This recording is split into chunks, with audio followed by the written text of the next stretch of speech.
Es un bonito día de lluvia, de Eric Emanuel Schmidt. Malhumorada, observó cómo la lluvia descargaba con fuerza sobre los bloques de las landas. ¡Qué tiempo más malo! Te equivocas, cariño. ¿Cómo? Ven y asoma la cabeza por la ventana. Vas a ver cómo está diluviando. Precisamente por eso. Él se aventuró a salir a la terraza, se acercó al jardín hasta situarse justo en el límite de la cortina de agua, y con las narices hinchadas, las orejas erguidas y la nuca echada hacia atrás para sentir mejor el húmedo soplo sobre su rostro, murmuró con los ojos entrecerrados mientras olfateaba el cielo de azogue. Es un bonito día de lluvia. Parecía sincero. Aquel día ella adquirió dos certezas definitivas. Aquel hombre la exasperaba profundamente y, si era posible, no lo dejaría nunca. Hélène no recordaba haber vivido nunca un momento perfecto. De niña, desconcertaba a sus padres con su actitud, ordenando continuamente su habitación, cambiándose de ropa a la más mínima mancha o rehaciéndose las trenzas hasta que conseguía una impecable simetría. Se estremeció de pavor cuando la llevaron a ver el ballet del Lago de los Cisnes, ya que solo ella se dio cuenta de que la alineación de las bailarinas carecía de rigor, que los tutús no saltaban al unísono y que siempre había una bailarina, nunca la misma, que rompía la unidad de movimientos del grupo. En el colegio cuidaba con esmero todas sus cosas, y el zopenco que le devolvía un libro con la esquina de alguna página doblada le hacía llorar. Y después, en la intimidad de su conciencia, ella retiraba una capa a la delgada confianza que tenía depositada en la humanidad. De adolescente llegó a la conclusión de que la naturaleza no era mejor que los hombres, puesto que había podido constatar que sus dos pechos, maravillosos según el parecer general, no tenían una forma idéntica, que uno de sus pies se obstinaba en calzar un 38 y el otro un 38 y medio, y que su altura no superaría, a pesar de todos sus esfuerzos, el 1,71 m. De adulta pasó de puntillas por los estudios de Derecho y frecuentó sobre todo los bancos de la facultad donde se abastecía de novios. Pocas chicas acumulaban tantas aventuras como Hélène. Aquellas que se aproximaban a sus resultados se dedicaban a coleccionar amantes por voracidad sexual o por inestabilidad mental. Hélène, en cambio, los coleccionaba por idealismo. Cada nuevo chico le parecía por fin el bueno. En la sorpresa del encuentro y en el encanto de los primeros contactos, ella conseguía dotarle momentáneamente de las cualidades con las que soñaba. Algunos días y algunas noches más tarde, cuando la ilusión decaía y él se le aparecía tal y como era, lo abandonaba con la misma firmeza con la que lo había traído. Hélène sufría por culpa de querer hacer coexistir dos imperativos que se aborrecen, el idealismo y la lucidez. A razón de un príncipe encantador por semana, acabó por asquearse tanto de sí misma como de los hombres. En 10 años, aquella joven apasionada e inocente se convirtió en una treintañera cínica y desengañada. Afortunadamente, su físico no daba ninguna señal de ello, pues su pelo rubio le proporcionaba esplendor, su vivacidad deportiva pasaba por entusiasmo y su luminosa piel conservaba esa apariencia de terciopelo pálido que daba a todos los labios ganas de besarla. Cuando Antoine la vio por primera vez durante un acto de conciliación entre abogados, se enamoró al instante. Ella, en cambio, le permitió que iniciara un ardiente cortejo, pero solo sentía por él indiferencia. 28 años, ni guapo ni feo, simpático, de piel, de cabello y de ojos color castaño claro, no tenía nada destacable más allá de su altura. Encaramado a sus 2 metros, se excusaba por sobrepasar a sus compañeros con una sonrisa constante y una ligera curvatura de la espalda. Todos estaban de acuerdo. Tenía un maravilloso cerebro dotado, pero ninguna inteligencia era capaz de impresionar a Hélène, que en absoluto se consideraba desprovista de ella. Antoine la inundó de llamadas, de cartas espirituales, de ramos de flores, de invitaciones a veladas originales. Se mostró tan divertido, tan constante y tan resuelto que Hélène, un poco por desocupación y un mucho porque no disponía de ningún espécimen tan gigantesco en su colección de amantes, le permitió creer que la había seducido. Se acostaron. La felicidad que aquello le proporcionó a Antoine no tuvo nada que ver con el placer que obtuvo Hélène. Sin embargo, ella consintió que continuara. Su relación duraba ya varios meses. Según él, aquel era el gran amor de su vida. Siempre que la llevaba a algún restaurante no podía evitar incluirla en sus planes de futuro. Aquel abogado, tan bien considerado en todo París, la quería como esposa y como madre de sus hijos. Hélène sonreía sin decir nada. Bien por respeto, bien por miedo, él no se atrevía a obligarla a responder. Sin embargo, ¿qué pensaba ella? De hecho, no habría sabido expresarlo. Era obvio que la aventura se alargaba más de lo habitual, pero evitaba pensar en ello y sacar conclusiones. Hélène encontraba a Antoine, ¿cómo decirlo?, agradable. Si una palabra más fuerte o más apasionada no serviría para definir la sensación que le impedía por el momento romper con él. Pero ¿cómo iba a dejarlo muy pronto? ¿Para qué apresurarse? Con el propósito de tranquilizarse, había elaborado un listado de los defectos de Antoine. Físicamente no era delgado más que en apariencia, ya que desnudo, su largo cuerpo dejaba entrever un diminuto vientre de bebé que sin duda alguna iba a prosperar en los años venideros. Sexualmente hacía durar las cosas en lugar de repetirlas. Intelectualmente, a pesar de ser brillante, tal y como demostraban su carrera y sus diplomas, hablaba las lenguas extranjeras bastante peor que ella. Moralmente se revelaba confiado, inocente, en la frontera de la ingenuidad. Sin embargo, ninguna de aquellas taras justificaba una suspensión inmediata de su relación, pues esas imperfecciones conmovían a Hélène. Aquel mínimo cojín de grasa situado entre el sexo y el ombligo ofrecía un oasis de reposo en aquel gran cuerpo huesudo de macho. A Hélène le gustaba apoyar ahí la cabeza. Un lento momento de placer, seguido de un intenso sueño, le convenía más ahora que una incoherente noche con un semental.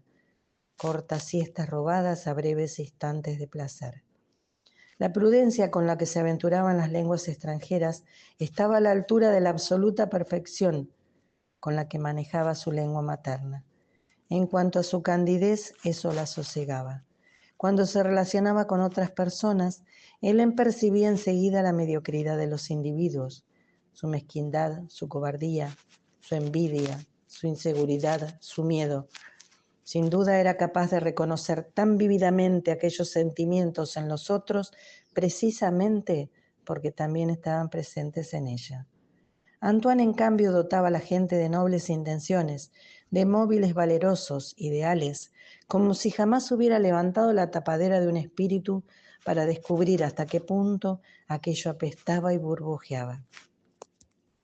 Como Hélène rechazaba cualquier proposición de conocer a sus padres, ambos dedicaban el sábado y el domingo a entretenimientos: cine, teatro, restaurante, vagabundeos por librerías y por exposiciones. En mayo, la posibilidad de pasar 4 días sin trabajar les había animado a largarse de la ciudad. Antoine la había invitado a una casa rural en las Landas, que estaba rodeada por bosques de pinos y playas de arena blanca. Acostumbrada a interminables vacaciones familiares en la costa mediterránea, Hélène se alegró de tener la posibilidad de descubrir el océano y sus atronadoras olas, de admirar a los surfistas. Incluso tenía planeado ir a tomar el sol a la playa naturista. Por desgracia, el cielo amenazaba tormenta y apenas acabaron de desayunar se desató el temporal. Es un bonito día de lluvia, había dicho él, apoyado contra la barandilla que daba al jardín. Mientras ella tenía la impresión de encontrarse de repente en prisión, detrás de los barrotes de lluvia, obligada a padecer largas horas cargadas de aburrimiento, él abordaba la jornada con un apetito idéntico al que habría experimentado bajo un cielo resplandeciente. Es un bonito día de lluvia. Hélène le preguntó, ¿cómo un día de lluvia podía ser bonito?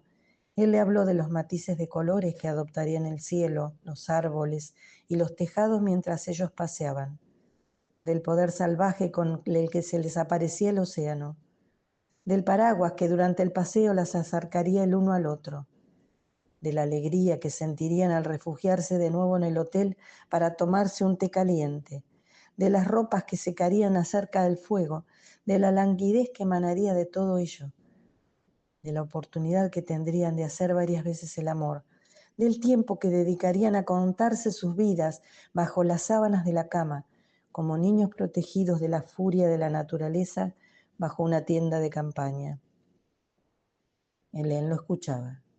La felicidad que Antoine experimentaba le parecía algo abstracto. Ella no la sentía. Sin embargo, más valía una abstracción de felicidad que la ausencia de felicidad. Decidió creerle.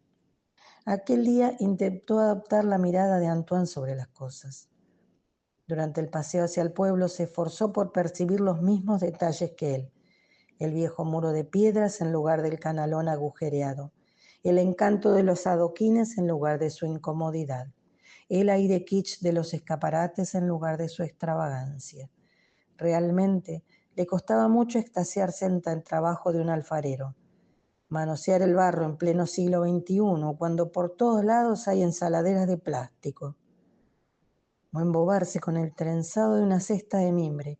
Aquello le recordaba las espantosas sesiones de trabajos manuales del colegio en las que estaba obligada a fabricar unos regalitos horrorosos el día del padre y el día de la madre, y que no le permitían escabullirse.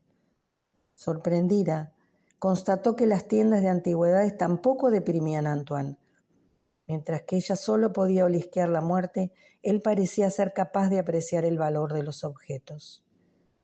Durante su paseo por la playa, una playa que el aire no tenía tiempo de secar entre chaparrón y chaparrón, Hélène, hundiéndose en una arena tan dura como el cemento a punto de cuajar, no pudo evitar empezar a echar pestes. Pues vaya con el mar en un día de lluvia. Bueno, entonces dime a ti, ¿qué es lo que te gusta? ¿Te gusta el mar o es que solo te gusta el sol? Aquí tienes agua, horizontes, inmensidad. Hélène confesó que hasta ese momento nunca se había parado a mirar el mar, ni la costa, que se había contentado con disfrutar del sol. Entonces tu percepción es muy pobre, reduce los paisajes al sol. Ella admitió que tenía razón.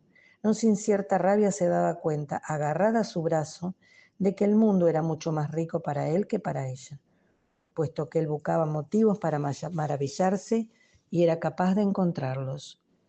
Durante el almuerzo se sentaron a comer en un albergue, que aunque era elegante lo habían conseguido siguiendo el folclore de la región. ¿Y esto no te molesta? ¿El qué? Que nada sea de verdad, ni este albergue, ni estos muebles, ni estos platos, que el decorado ha sido pensado para clientes como tú, para ingenuos como tú, turistas de alto nivel, pero turistas al fin y al cabo. Este lugar es real, su cocina es real, y yo realmente estoy aquí contigo. Su sinceridad la desarmaba, sin embargo, ella siguió insistiendo. ¿Así que no hay nada en este lugar que te moleste? Él lanzó una discreta mirada a su alrededor. El ambiente me parece agradable, la gente encantadora. La gente es horrible. ¿Pero qué dices? Es gente normal. Mira esa camadera, es aterradora. Pero si tiene 20 años. Ay, ella tampoco se da cuenta de sus encantos. Menos mal, si no tendría un buen motivo para suicidarse. Y mira que él, el sommelier, le falta un diente. ¿No te has dado cuenta que cuando nos habla ya casi no podía ni mirarlo a la cara? Pero Hélène, no puedes dejarte de comunicar con alguien con la excusa de que le falta un diente. Pues claro que puedo. Vamos, esto no te convierte en un infrahombre indigno de tu respeto. Me estás tomando el pelo. La humanidad no se basa en una dentadura perfecta. Siempre que Antoine sintetizaba sus comentarios en grandes aserciones teóricas como aquella, Hélène se sentía, al insistir, como una palurda. Venga, dime, ¿qué más? Le preguntó él. Por ejemplo, los de la mesa de al lado, ¿qué les pasa? Son viejos. ¿Y eso es un defecto? ¿A ti te gustaría que yo fuera así, que tuviera la piel flácida, el vientre hinchado y los pechos caídos? Si tú me lo permites, creo que te amaré incluso cuando seas vieja. No digas algo que no pienses. ¿Y ves esa cría de allí? Aquella, ¿qué tiene de malo esa niña? Parece una bruja y no tiene cuello. Y vaya los padres que tiene. ¿Qué pasa con sus padres? Antoine rompía a reír. No podía creer lo que oía. Estaba seguro de que Hélène le estaba describiendo todos aquellos detalles con la firme intención de improvisar una secuencia cómica. Sin embargo, Hélène no fingía. Todo lo que tenía delante de sus ojos le hacía parecer realmente indispuesta. Cuando un chico de unos 18 años, con melena ondeante, vino a traerles el café, Antoine se cleó hacia ella. Y este es un chaval. No veo qué es lo que podrías reprochar. ¿De veras que no lo ves? Tiene la piel grasa. ¿Ah, sí? Pues a mí me da la impresión de que todas las chicas del barrio le deben ir por detrás. Además, es de esa clase de chicos, limpio en apariencia, cuidado, higiene dudosa. Con este puedes estar seguro de que al desenvolverlo te encontrarás con alguna sorpresa. Ya tú deliras, pero sí me he fijado en que olía a colonia. Precisamente, esa es muy mala señal. No son precisamente los chicos más limpios los que se inundan de perfume. Y estuvo a punto de añadir, créeme, sé bien de lo que hablo, pero desechó aquella alusión a su pasado de coleccionista de hombres. Después de todo, desconocía si Antoine estaba al corriente de aquel asunto, ya que por suerte habían estudiado en universidades diferentes. Antoine se reía de tal manera que ella tuvo que dejar de hablar. Durante las horas siguientes, Hélène tuvo la impresión de estar andando sobre una cuerda suspendida en el vacío. Un solo momento de distracción y caería en el abismo del tedio. Varias veces percibió su espesura, la del tedio. La atraía, le ordenaba que saltara, que se uniera a ella. Podía sentir el vértigo, esa tentación de dejarse caer. Así pues, se aferró al optimismo de Antoine, que inagotable, con la sonrisa siempre en los labios, le describía el mundo tal y como él lo percibía. Hélène se aferró a su resplandeciente fe. A media tarde, ya de vuelta en la habitación, hicieron el amor durante mucho tiempo. Él se esforzó tanto por darle placer que ella, intentando reprimir su irritación, cerró los ojos ante los detalles que la agobiaban y luchó por prestarse al juego.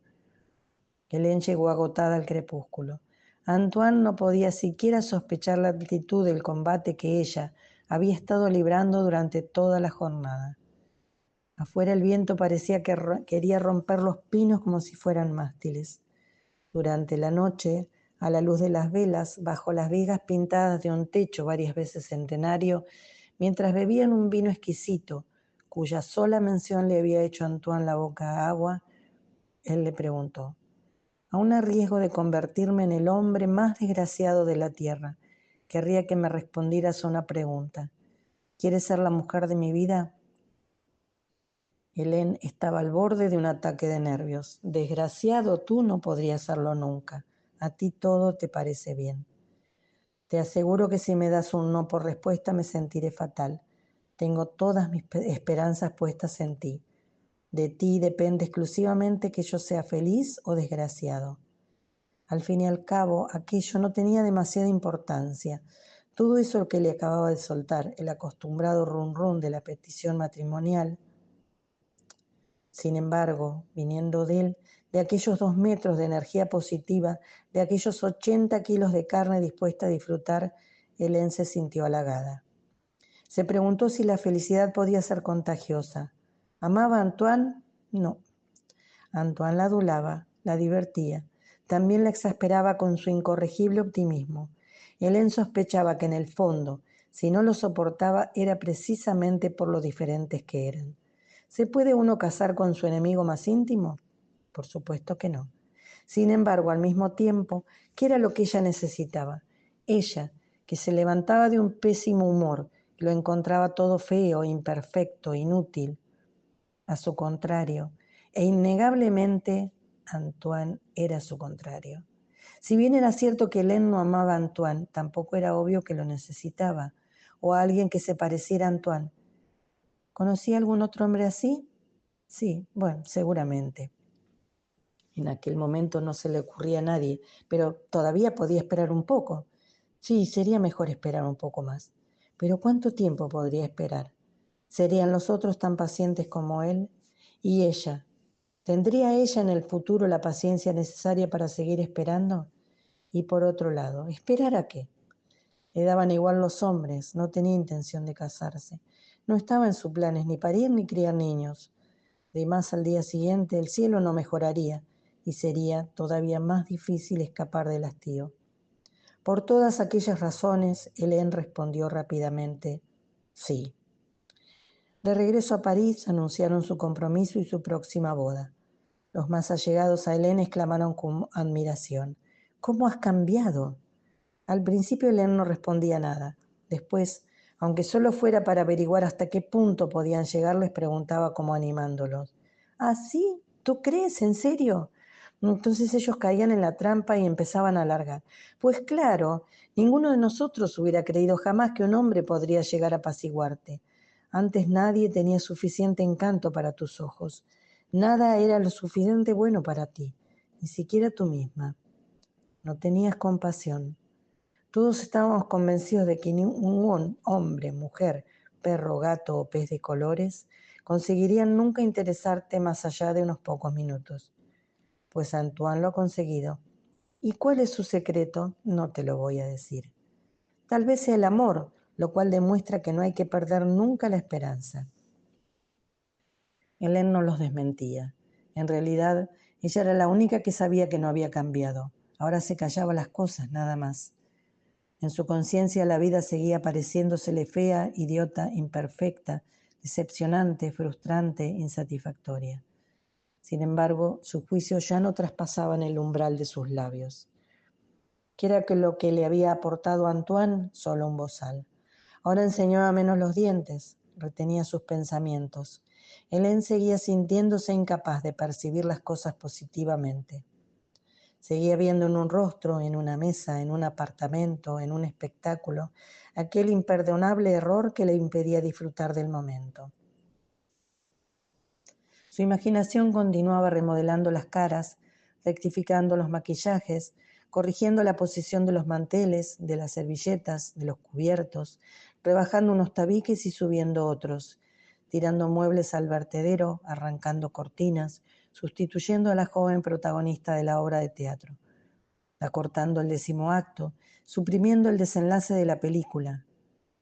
Cuando conocía a nuevos individuos, detectaba, igual que antes, su estupidez o sus debilidades, y sin embargo ya no verbalizaba aquellas decepciones.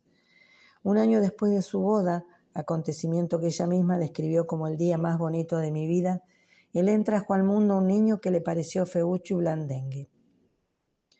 Antoine, en cambio, lo llamó Maxime y amor mío, y ella se forzó a imitarlo. Desde ese mismo momento, aquel insoportable pedazo de carne meón, cagón y gritón que poco antes le había desgarrado las entrañas, se convirtió durante algunos años en el objeto de todas sus atenciones. Le siguió una pequeña Berenice, de la que Hélène detestó nada más verla su indecente mata de pelos, pero con la que adoptó, no obstante, el mismo comportamiento de madre modelo. Hélène se soportaba tan poco a sí misma que había decidido enterrar sus propias opiniones y adoptar, en todas las circunstancias, la mirada de Antoine. No vivía más que en la superficie, reteniendo prisionera en su interior a una mujer que seguía despreciándolo todo, criticándolo, censurándolo. Una mujer que golpeaba la puerta de su celda y gritaba en vano a través de los barrotes de la ventana. Para poder garantizar la comedia de la felicidad, Hélène tuvo que transformarse en su propia carcelera. Antoine la contemplaba siempre con un amor desbordante. Murmuraba la mujer de mi vida, mientras le daba besitos. La mujer de su vida. En el fondo eso no es gran cosa, decía la prisionera. Es mejor que nada, respondía la carcelera. Eso era todo. Aquello no era felicidad, sino tan solo apariencia de felicidad. La felicidad por poderes, la felicidad por influencia. Una ilusión, decía la prisionera. Cállate, respondía la carcelera. Eso mismo gritó Hélène cuando le dijeron que Antoine acababa de desplomarse en una avenida. Si cruzó el jardín corriendo a toda velocidad, fue para negar lo que le estaban intentando decir. No, Antoine no estaba muerto, no. Antoine no había podido desmoronarse bajo el sol, no. Antoine, aunque de corazón frágil, no podía dejar de vivir así, sin más. Una rotura de aneurisma, aquello era ridículo. Nadie podía derribar un corpachón tan enorme como el suyo.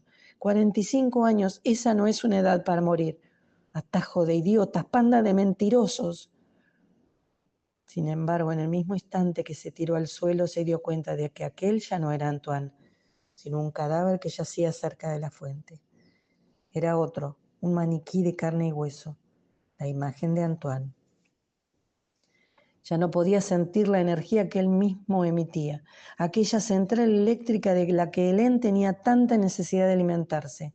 No era más que un doble pálido y frío. Hélène lloró acurrucada, incapaz de decir nada, sosteniendo entre sus dedos aquellas manos ahora glaciales que le habían dado tanto. El médico y las enfermeras tuvieron que separar a los esposos a la fuerza. Lo comprendemos, señora, lo comprendemos. Puede estar segura de que lo comprendemos. No, ellos no comprendían nada de nada. Hélène, que no se habría sentido ni esposa ni madre de no haber sido por Antoine, ¿cómo iba a convertirse ahora en viuda?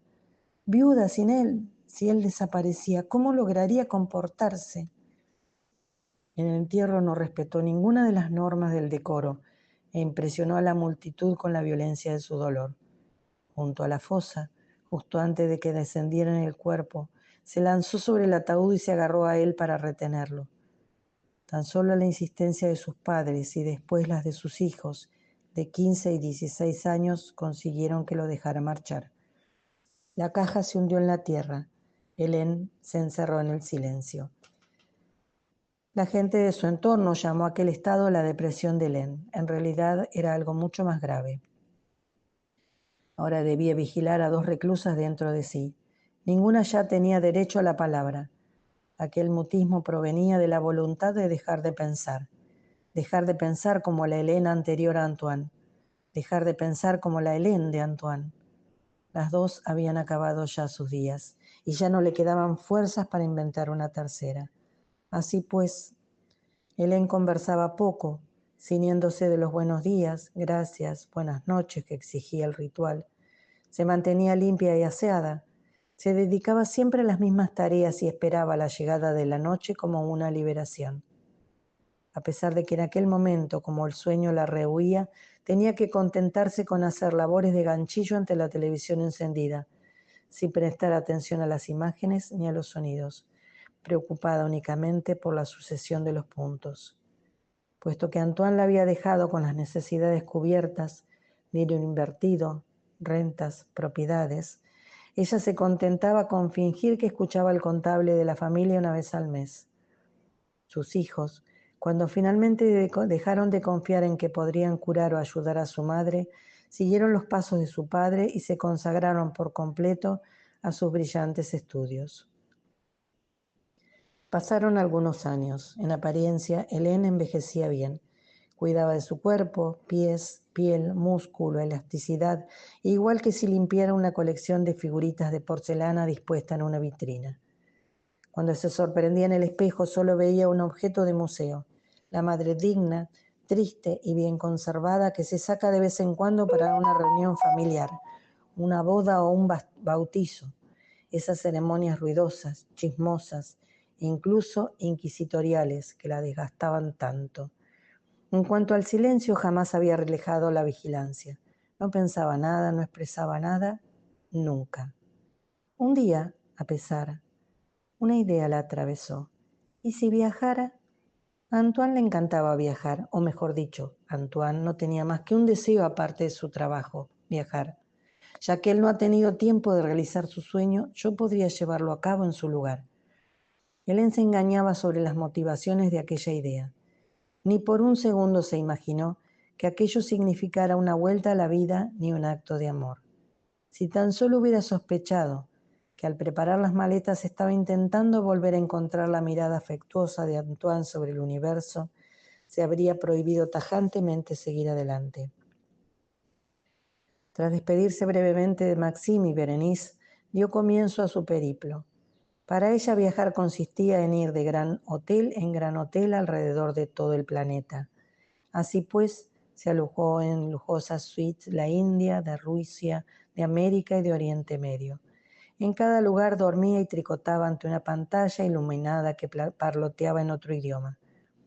En cada lugar Se obligaba a inscribirse en algunas excursiones solo porque Antoine le hubiera reprochado no hacerlo, pero sus ojos jamás se maravillaban ante lo que descubrían. Tan solo se limitaban a comprobar en 3 dimensiones la exactitud de las postales expuestas en el vestíbulo del hotel, no mucho más. En sus 7 maletas de cuero azul pálido transportaba su incapacidad para vivir. Tan solo el trayecto de un lugar a otro, el tránsito en los aeropuertos y las dificultades de los enlaces la apasionaban furtivamente. En aquellos momentos tenía la sensación de que podía pasar alguna cosa. Tan pronto como llegaba a destino, volvía a encontrarse con el mundo de los taxis, de los mozos de equipaje, de los porteros, de los ascensoristas, de las camareras de habitaciones, y todo volvía a estar en orden. Si bien seguía careciendo de vida interior, al menos había ganado una vida exterior. Los desplazamientos, la llegada a nuevos lugares, las salidas, la necesidad de hablar, el descubrimiento de diferentes monedas, la elección de platos en el restaurante, todo aquello daba vueltas a su alrededor. En su interior, en cambio, todo se mantenía apático. Sus tribulaciones habían tenido como resultado el asesinato de las 2 reclusas. En su consciente ya no había nadie que pensara, ni la malhumorada ni la esposa de Antoine, y así era casi más cómodo, aquella especie de muerte absoluta. En aquel estado llegó a Ciudad del Cabo. ¿Por qué no pudo evitar quedar emprisionada? ¿O a causa del nombre Ciudad del Cabo, promesa de que había llegado al final de la tierra?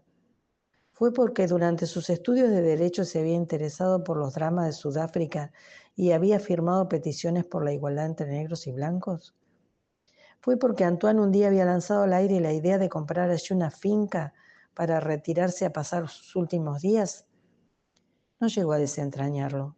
En cualquier caso, cuando de repente se encontró en la terraza del hotel que dominaba sobre el océano, se dio cuenta de que el corazón le latía muy deprisa.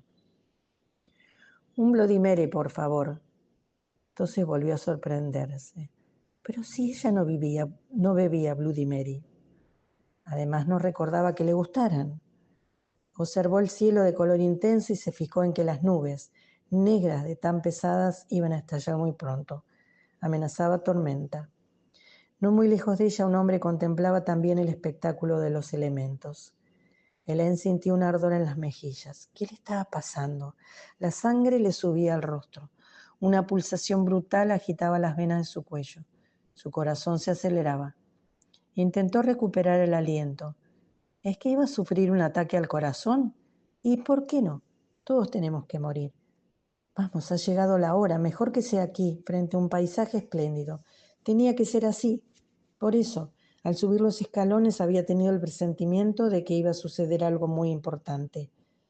Durante algunos segundos, Hélène abrió las manos, respiró suavemente y se preparó para apagarse. Con los párpados cerrados y la cabeza echada hacia atrás, se sintió preparada. Aceptaba la muerte. No pasó nada. Hélène no solo no perdió la conciencia, sino que cuando volvió a abrir los ojos tuvo que admitir que se encontraba mejor. ¿Qué pasa? ¿Es que uno no puede obligar a su cuerpo a morir? ¿Es que uno no puede simplemente extinguirse así tan fácilmente como se apaga una luz? Se giró hacia el hombre que había en la terraza.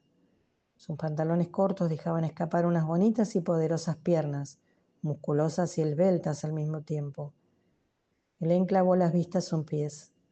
¿Cuánto tiempo hacía que no veía unos pies de hombre? Ya ni se acordaba de lo mucho que le gustaban los pies de hombre.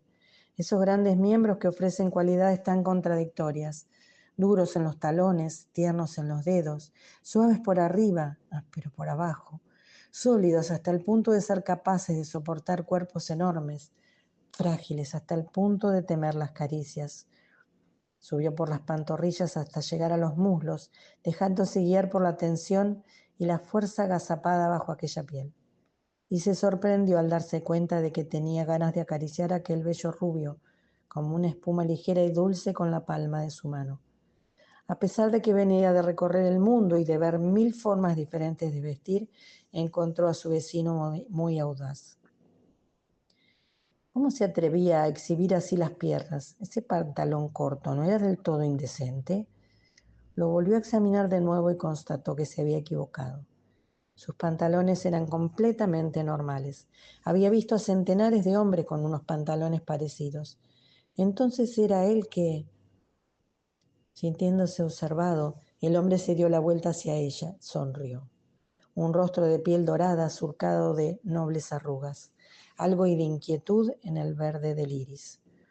Confundida, ella le sonrió a su vez y se puso a observar el espectáculo del océano. A lo mejor aquel hombre pensaba que estaba coqueteando con él. ¡Qué horror! Disimuladamente Helene examinó su aspecto.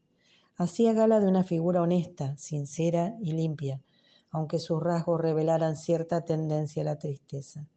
¿Qué edad tendría? La mía. Bueno, o algo parecido, 48. Tal vez menos, ya que bronceado, deportista, con unas lindas y suaves arrugas, no debe ser el tipo de hombre que se embadurna de cremas para el sol. De pronto hubo algo así como un silencio. Los insectos dejaron de zumbar en el aire. Después, tras 4 segundos, empezaron a caer pesadas gotas. Sonaron los truenos que confirmaban solemnemente el inicio de la tormenta. La luz acentuó sus contrastes y saturó los olores, y la humedad se adueñó de ellos, como si una ola de vapor hubiera roto en la costa con la violencia de un maremoto. ¡Qué tiempo más malo!, exclamó el hombre. Ella se sorprendió al oírse decir: no, se equivoca. No hay que decir qué tiempo más malo, sino es un bonito día de lluvia. El hombre se giró hacia Helene y la examinó. Parecía sincera. En aquel instante preciso, él adquirió 2 certezas definitivas. Deseaba profundamente a aquella mujer y, si era posible, no la dejaría nunca.